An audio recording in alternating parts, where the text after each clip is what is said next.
한번 따라서 합시다. 거울 앞에서 판단하지 말라. 거울 앞에서 너 자신을 판단하지 말라. 이런 주제로 함께 은혜를 나누겠습니다.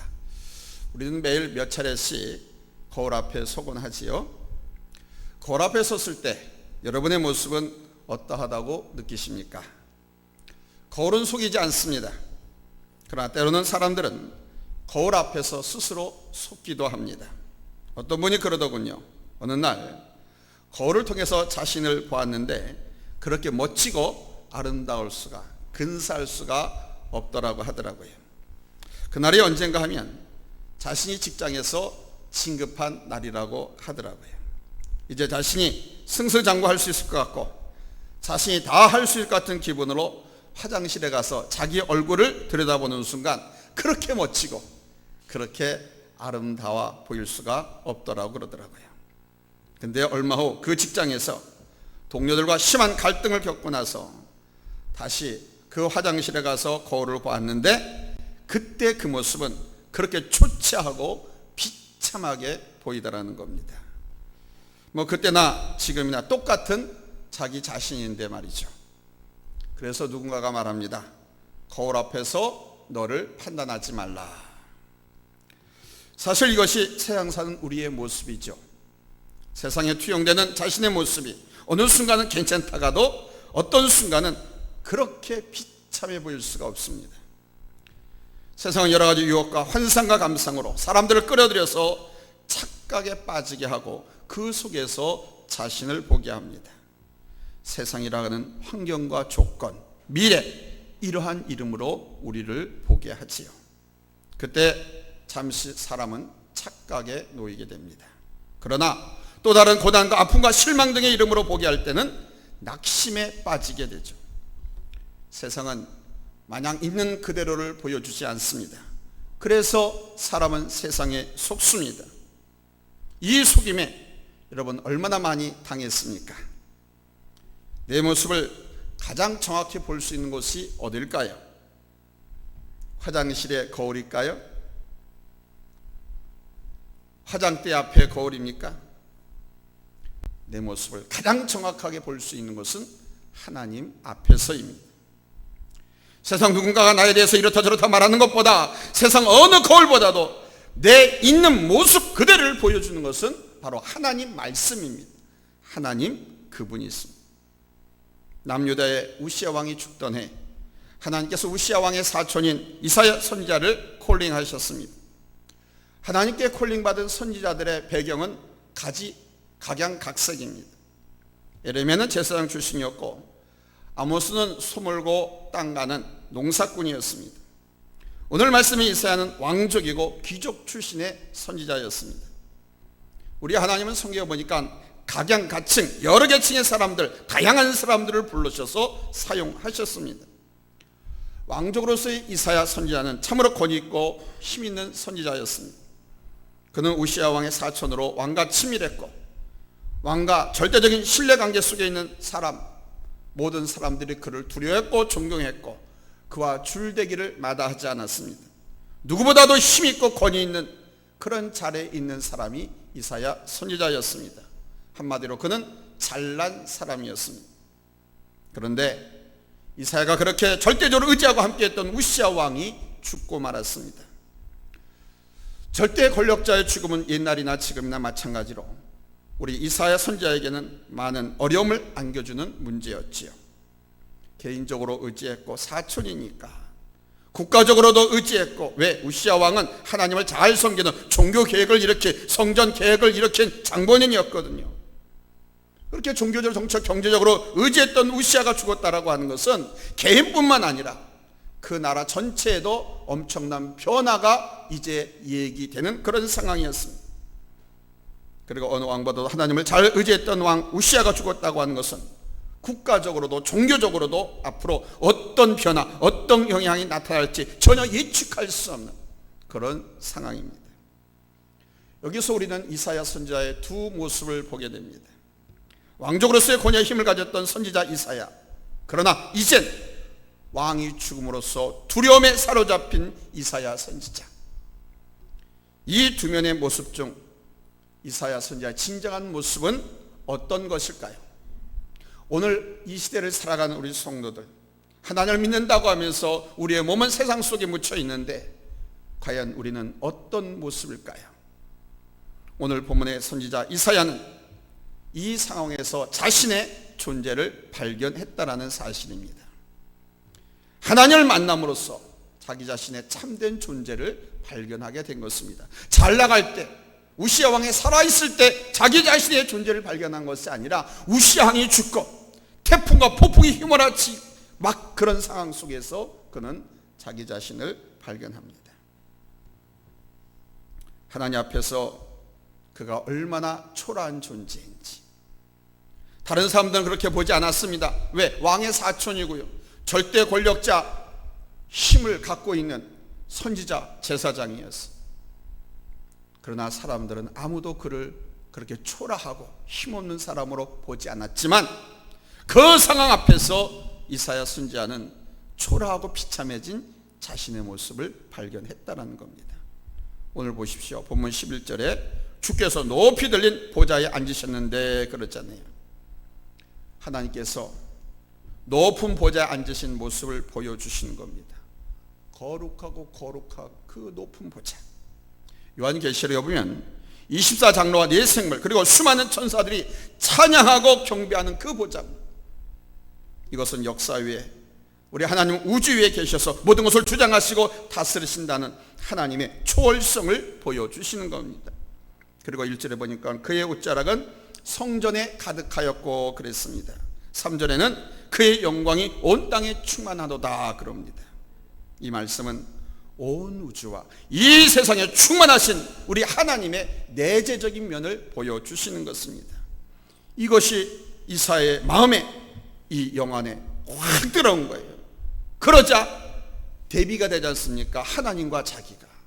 그러니까 자기 자신이 초라한 존재인 것을 깨닫게 된 것입니다. 여러분은 여러분 자신을 어떻게 보십니까?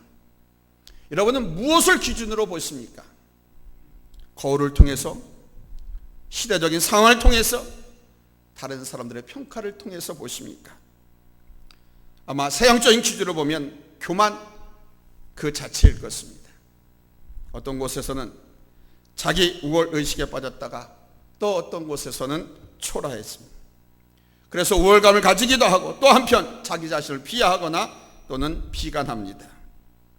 안 그렇습니까 여러분? 내가 어디에 누구 앞에 있느냐에 따라서 지금 내가 어렵기도 하고 불의하기도 하고 잘나 보이기도 하고 한없이 못난 존재이기도 하고 위대한 듯하기도 하고 초라한 사람에 불과한 것처럼 느껴지기도 하지 않습니까? 자기보다 능력 있고 위험 있고 존귀한 사람을 만나게 되면 자기의 존재가 매우 보잘것없고 미약하다는 것을 느끼지 않습니까? 나는 지금까지 어렵다라고 생각했습니다. 자기 나름대로 자기 기준을 갖고 나는 나름대로 열심히 기도하고 열심히 말씀을 보고 예배하고 영적인 생활하고 또 하나님의 교회에서 하나님께 헌신하고 봉사한다고 생각했습니다. 그런데 나보다 더 어렵고 더 경건하고 더 희생적인 삶을 사는 분을 보면 왠지 나 자신이 부끄럽지 않았습니까? 내 자신이 초라해 보이지 않았습니까? 그런데 그렇지 못한 사람들 속에 들어가게 되면 왠지 내가 돋보입니다. 내가 잘나 보이고 영적으로도 뛰어난 듯합니다. 왜 이런 상대적인 모습을 보이는 것일까요? 왜 이렇게 비교하면서 자기 자신의 존재 가치를 추락시키기도 하고 아주 존귀하게 높이 올려보기도 하는 것일까요? 그것은 교만하기 때문입니다. 한마디로 교만 아니면 설명할 수가 없습니다.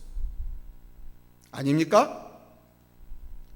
여러분 아시는지 모르겠어요. 우월감도 교만이고 자기 비하도 교만이라는 사실. 그래서 우리는 사람이나 환경을 가지고 자신을 평가해서는 안 됩니다. 세상적 기준을 가지고 자기를 평가해서는 안 됩니다. 이거에 따라서 자기가 비참함을 느끼기도 하고 초라해짐을 느끼기도 하고 비하하기도 하잖아요. 또 이 세상적인 기준을 환경을 가지고 자기를 우월감 있게 보고 교만에 빠지기도 하잖아요. 그래서 우리는 이 세상적 기준이나 사람의 평가 잣대를 가지고 나를 평가하고 바라볼 것이 아니라 하나님 앞에서 하나님의 말씀으로 나를 비춰봐야 됩니다. 하나님 앞에서 나 자신을 솔직히 보고 하나님께서 무엇이라 말씀하시는지를 들을 수 있어야 됩니다. 그리고 알아야 합니다. 그래야 우리가 나 자신을 바로 알 수가 있습니다. 그리고 하나님께서 원하시는 삶의 자리로 내려갈 수가 있는 거예요. 특별히 하나님 앞에 설 때 먼저 우리는 죄인됨을 깨달아야 됩니다. 하나님 앞에 서면 제일 먼저 깨닫는 것은, 옳은 방법은 나는 죄인이다라고 하는 것을 깨달아야 한다는 겁니다. 하나님을 만났는데 하나님의 은혜를 입었는데도 나는 죄인입니다 라고 하는 사실이 깨달아지지 않고 고백되어지지 않는다고 하면 그거는 잘못된, 하나님을 만난 것이 아니라 사탄과 마귀 귀신을 만난 겁니다. 사탄 마귀 귀신은 계속 우리의 우월감, 넌 특별한 존재, 특별한 놈, 탁월한 놈이라고 하는 의식을 갖게 해서 절대로 하나님 앞에 회개하게 하거나 낮아지고 겸손하게 만들지 않거든요. 하나님의 거룩하신가 그 영광을 볼 때 사람이 지은 죄, 내가 지은 죄의 허물이 다 드러나게 됩니다. 너무나도 순결하고 너무나도 깨끗한 것이 내 곁에 있을 때 나의 것이 얼마나 변질되었고 탈색됐고 더러워졌는가가 드러나지 않습니까?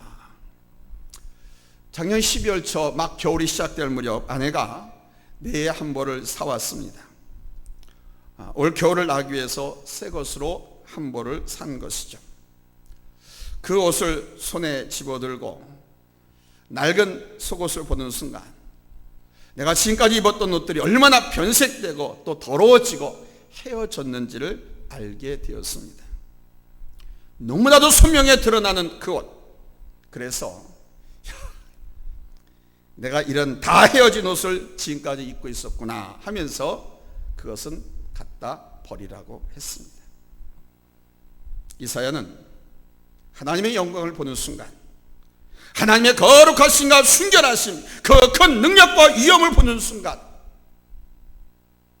자신의 죄와 허물을 보게 된 것입니다. 자신의 부정한 입술을 생각하게 됐습니다. 그래서 이 사연은 말합니다. 화로다 나여 망하게 되었도다. 내가 이렇게 부정한 가운데 순결하시고 거룩하신 하나님을 만나게 되었으니 내가 죽게 되었구나, 망하게 되었다라고 하면서 하나님 앞에 그냥 바싹 엎드립니다. 하나님을 만날 때, 하나님의 거룩하심과 우리 하나님의 전지전능하심을 깨달을 때 우리는 내가 죄인됨을 깨달아야 됩니다. 그리고 무릎을 꿇어야 되죠. 무릎 꿇는 정도가 아니라 바싹 그냥 엎드리는 겁니다. 사랑하는 여러분, 혹시 여러분 하나님의 영광 앞에 서 보셨습니까? 경험이 없다고 하면 꼭 한번 서 보시기 바랍니다. 이걸 서 보셨어야만 내가 거듭날 수 있습니다. 이거 서본 경험이 없으면 나 자신의 존재, 나의 위치, 나를 정확히 자각할 수가 없어요. 하나님 앞에 서면, 하나님의 영광 앞에 서보면 나의 허물과 죄가 순식간에 하나님의 성령께서 막 기억나게 하고 막 입술로 고백하게 하고 회개하게 만들고요, 온몸이 그냥 바짝 엎드러집니다. 그래서 주여 알았습니다, 제가 잘못했습니다, 이제 무조건 주님 뜻만 쫓아가겠습니다, 예, 그거 제가 하겠습니다 하고 따라 나서게 됩니다. 우리가 하나님의 영광 앞에 설 때 뭐 황홀감을 느끼거나 감탄을 하거나 이런 것이 아닙니다. 어떤 사람은 그렇게 말하기도 하고요, 하나님의 영광 앞에 섰을 때 내가 지금까지 하나님 앞에 얼마나 의롭고 하나님의 교회를 위해서 하나님 앞에 얼마나 충성하고 헌신했는지, 내가 몇 번 금식을 하고 내가 소득의 11조를 얼마나 드리고 내가 믿지 않는 사람들, 또 죄 많은 저 바리새인들과 죄인들, 세리들과 같지 않다라고 하면서 자기를 드러냈는지, 그런 사람들이 얼마나 많은지 모릅니다. 그런데 하나님의 영광 앞에 서게 되면 하나님의 성령께서 우리의 마음에 감동을 주셔서 우리로 하여금 어떻게 하시냐? 엎드리게 만듭니다. 바짝 엎드리게 만듭니다. 회개하게 만듭니다. 주님, 나는 아무것도 아닙니다. 왜 이렇게 평소에는 보이지도 않고 생각지도 않았던 조그만 겨가 엄청난 똥처럼 내게 다가가지고 막 냄새가 막 구역질 날 정도로 그렇게 내 죄가 막 드러나고 고백하게 되고 해야 돼요. 하나님, 나는 죄인입니다. 이런 죄인 더럽고 추한 나에게 하나님 어떻게 같이 존재하실 수 있습니까? 아닙니다. 나를 떠나세요. 오히려 왜? 난 너무 죄인이니까 도저히 하나님과 함께 할 수 없습니다. 그러면서 용서해달라고. 여기 나를 떠나라고 하는 말은 나를 불쌍히 여겨주시고 나를 꼭 붙잡아 주세요라는 그 반어적인 표현인 거예요. 오늘 이사야는 그랬습니다. 화로다 나여 망하게 되었도다. 나는 입술이 부정한 자입니다. 그럽니다. 입술이 부정한 자입니다라는 건 뭐냐? 하나님의 영광을 선포하지 않았고 주의 복음을 증거하지 않았고 사랑을 하지 않았고 사람을 살리는 말 생명언어를 사용하지 않았고 원망하고 불평하고 파괴하고 비생산적인 말만 하고 살아. 비신앙적인 말만 하고 살아. 이게 부정한 입술이다. 그러니 내가 이제 하나님의 영광을 배웠으니 나는 이제 죽게 되었구나. 그리고 회개하는 겁니다. 진정으로 거룩하신 우리 하나님, 우리 하나님의 그 크신 능력 앞에 우리의 존재, 내 위치 이거를 바로 깨닫기 때문에 우리는 이렇게 겸손할 수밖에 없는 거예요. 여러분 겸손하시길 바랍니다. 하나님의 영광 앞에 서보시기 바랍니다. 반드시 서보십시오.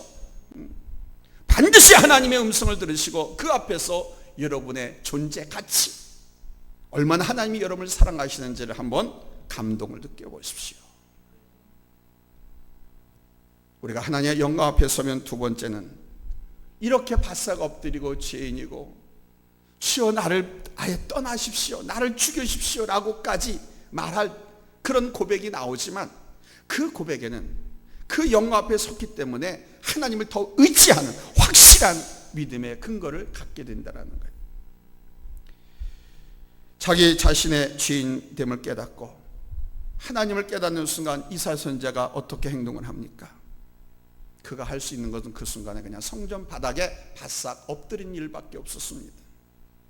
이건 경배가 아닙니다. 하나님께 영광 돌리는 것이 아닙니다. 이제 나는 자신 하나님 앞에 의탁할 수밖에 없다. 그거. 죄인이 엎드리는 것은 먼저 자기를 내려놓는 거잖아요. 자기 권리를 내려, 자기 주장, 자기 고집, 자기 방법 이걸 다 내려놓는 거예요. 마치 신발을 벗는 것 같습니다. 하나님 앞은 거룩한 곳이죠. 때문에 신을 벗어야 합니다. 출애굽기 3장 5절 말씀 보면 하나님께서 모세에게 말씀하셨습니다.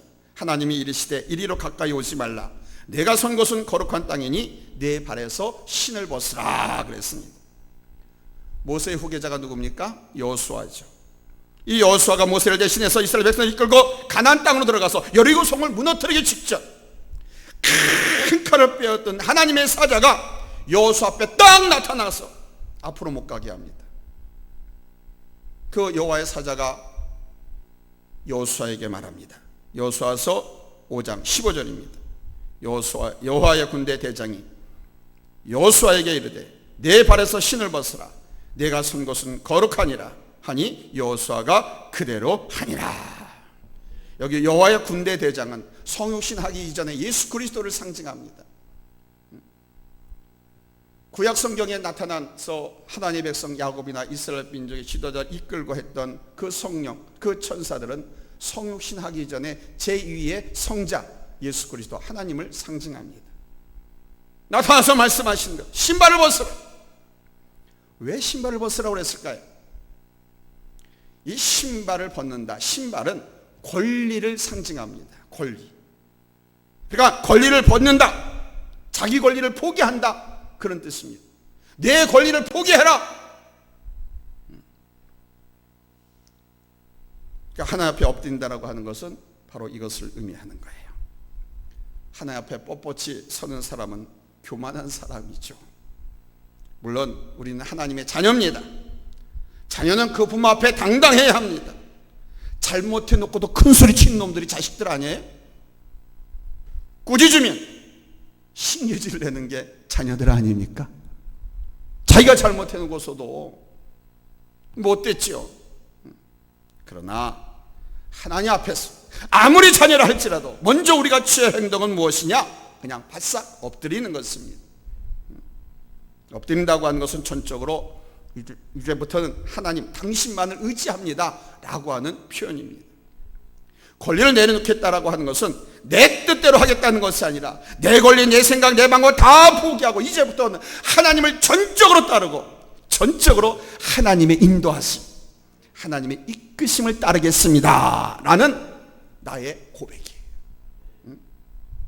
아무리 지금까지 내가 추구하고 걸어갔던 그 길이 선한 길이고 아무리 좋은 길이라 할지라도 이제부터 그것이 아니라 이제부터 하나님께서 말씀하시는 그 하나님을 따르겠다라고 하는 의지의 신앙의 표현이에요. 모세에게 또 하나님 여호수아에게도 마찬가지입니다. 신을 벗으라고 그랬습니다. 신을 벗으라고 하는 것은 바로 그 순간 지금부터 너 자신을 포기하라는 거예요. 그리고 당신만 따르라는 겁니다. 이스라엘 민족을 애굽에서 이끌어내야 하지 않습니까? 당시 고대 세계에서 가장 강하고 완벽한 성 여리고성을 무너뜨려야 하지 않습니까? 이스라엘 민족으로서는 아무 방법도 없습니다. 노예에서 그 수백만 되는 이스라엘 민족을 해방시키는 것과 이중성겹 철옹성 여리고성을 무너뜨리는 방법은 이스라엘 민족으로서는 아무 방법이 없었어요. 그래서 말씀하시는 겁니다.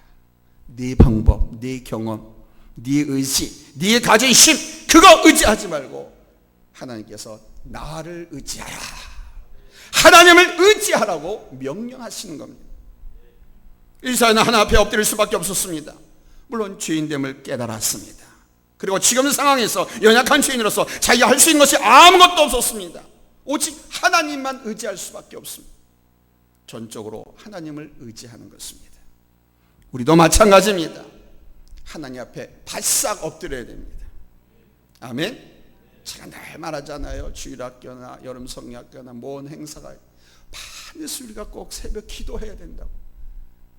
바싹 엎드린다는 것은 죄인됨을 깨닫고 회개하기도 하지만 하나님 앞에 기도하는 거예요. 하나님 앞에 기도한다는 것은 하나님만을 의지한다는 겁니다. 하나님 당신이 도와주시지 않으면, 하나님이 하시지 않으면 나는 아무것도 할 수 없습니다라고 하는 나의 신앙 고백이에요. 그러니 하나님 살려주세요, 하나님 도와주세요, 인도해주세요 하고 하나님 앞에 매달리면 하나님께서 자식된 우리들이 그렇게 요구하는데 그냥 외면하시겠느냐. 하나님 앞에 바싹 엎드리시기 바랍니다. 그러면 세 번째 대지로 하나님의 은혜를 잊게 되는 것이, 은혜라는 건 정말 생각만 해도 참 신기하죠. 이 언어 발성학적으로 은혜라고 하는 거 해봐도 그냥 웃음이 나와요. 은혜는 그레이스, 좋은 거라서 그래요. 라틴어는 그라티아라고 그러죠. 한번 해보세요. 은혜 해보세요. 항상 마스크 써가지고 안 보이네. 그렇죠? 은혜, 그렇죠? 옆으로 입이 찢어지죠? 은혜, 그레이스는 좋은 거예요. 아멘. 이 하나님의 은혜를 잊게 되는 거예요. 겸손의 회개가 있을 때, 그리고 나 자신을 포기하고 내려놓고 하나님만 의지하면 하나님께서 은혜를 주십니다. 할렐루야. 비록 내가 부정한 죄인이지만은, 이 입술도 부정하지만은, 내 삶도 더럽고 추하고 역겹고 냄새나는 삶이었지만은 하나님 앞에 바짝 엎드려서 회개하고 은혜를 구하면 용서해 주시는 것뿐만 아니라 은혜로 채워주십니다. 할렐루야. 사랑으로 감싸주십니다. 아멘. 이사야가 오늘 성경에 보니까요, 회개하고 바싹 엎드리는 순간 하나님께서 그 입술을 뭘로 치셨어요? 숯불로 치셨습니다. 여기선 숯불이라고 했지만요, 사실은 제단에 있습니다. 제단. 무슨 제단이냐? 소나 양이나 염소 비둘기를 태워서 하나님 앞에 드리는 그 제단입니다. 번제단. 그럼 그 번제단 밑에 뭐가 있습니까? 돌멩이들이 있고 장작들이 있습니다. 계속 태웁니다. 그러면 장작을 넣어서 불을 막 떼어서 소가 다 타서 없어지고 양이나 염소가 다 타서 없어질 정도면 그 옆에 있는 돌들 어떻게 돼요? 시뻘겋게 달겠죠? 돌. 그 시뻘건 그 돌을 가지고, 여기에 숯불이라고 하는 것이 바로 그 돌입니다. 시뻘게 달아오른 그 돌을 가지고 이사야의 입술에 갖다 댔다는 거예요. 여러분, 불은 태워서 없애는 능력이 있습니다. 산골짜기에 잔잔하게 흐르는 개울이 있는데요, 주변에 숲이 울창해. 근데 거기서 불이 나잖아요. 그 개울에 물이 다 타버리면 없어져 말라버리십니다. 물도 태워서 다 증발시켜버린 거예요. 그래서 불이 난 산에 가면은 뭐 한 10여 년 동안 아무 생물도 자라지 않는다거든요. 흙 속에 있는 수분까지도, 올란 미생물, 좋은 미생물까지도 다 그 불이 태워버리고 죽여버리기 때문에 다시 소생하는데 여러 날이 걸리는 거예요. 그래서 산불을 예방하려고 나라에서 엄청나게 고생을 합니다. 제가 작년, 재작년 계속해서 우리나라 좋은 그 금수강산에 산불이 나는 것을 보면서 제 집사람한테 그랬어요.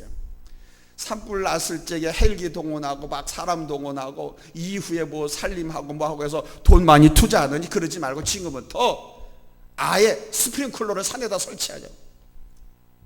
스프링클러를. 그래서 자동 센서에 의해서 불이 나오고 하면 그 자체에서 물이 나와가지고 우리가 아파트나 빌딩에 스프링클러 설치해가지고 초기에 그 물로서 화재를 진압하는 것 마냥 우리 산에도 그렇게 했으면 좋겠다. 제가 그런 얘기 했어요. 그랬더니 지혜 집사람 콧방귀도 안 끼더라고요. 그런데요, 이런 것을 해야 돼요. 지금 산불 나오고 나서 그 이후에 나라에서 들어간 돈이 얼마나 합니까? 스프링 설치하는 게 더 덜 들어가요. 이스라엘 가보셨잖아요. 그 사막 메마른 땅에 쫙 스프링클러 설치해가지고 농사를 짓잖아요. 과시수, 바나나, 야자수, 홍콩야 다 키우지 않습니까? 그 큰 광야 넓은 대지에 다. 그러니 뭐 산마다 보면은 우리는 그 천수담뿐만 아니라 우리가 만든 제방들도 있잖아요. 저수지들 있잖아요. 강도 있고. 그쪽에서 쭉 파이프라인 연결해가지고 산 골짜기마다 우리가 산에다가 그 뭡니까? 풍력 발전기 설치하는 거 마냥 스프링으로 설치하면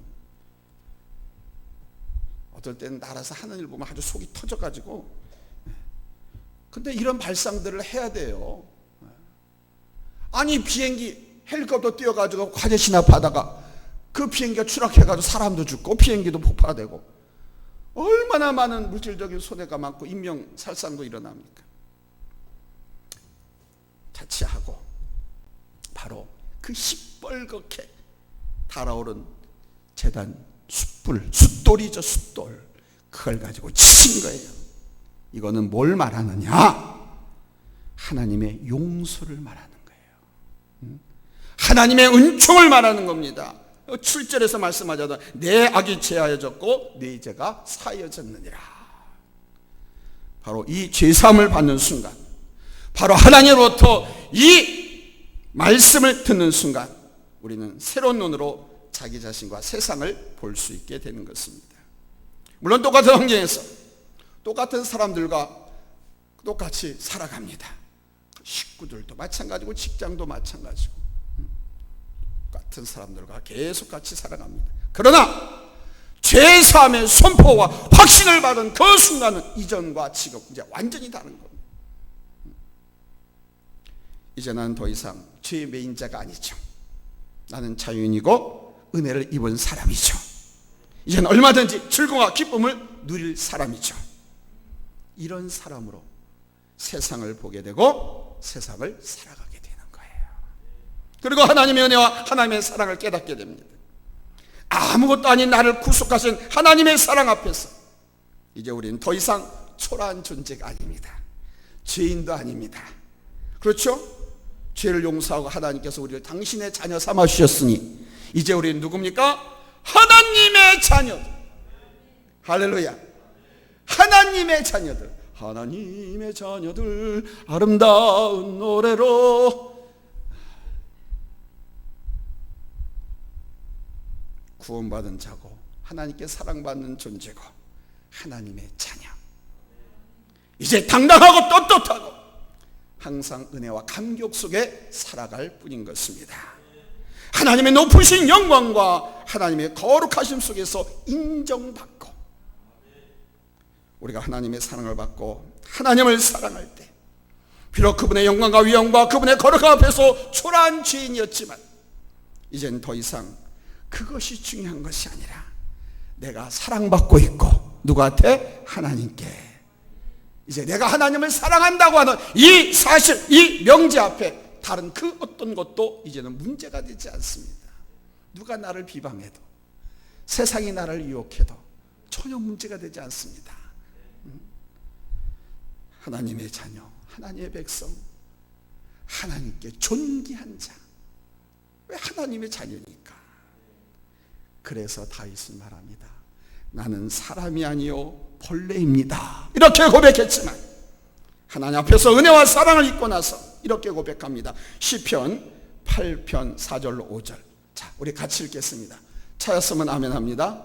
방송식 시편 8편 4절에서 5절입니다. 합독합니다. 시작.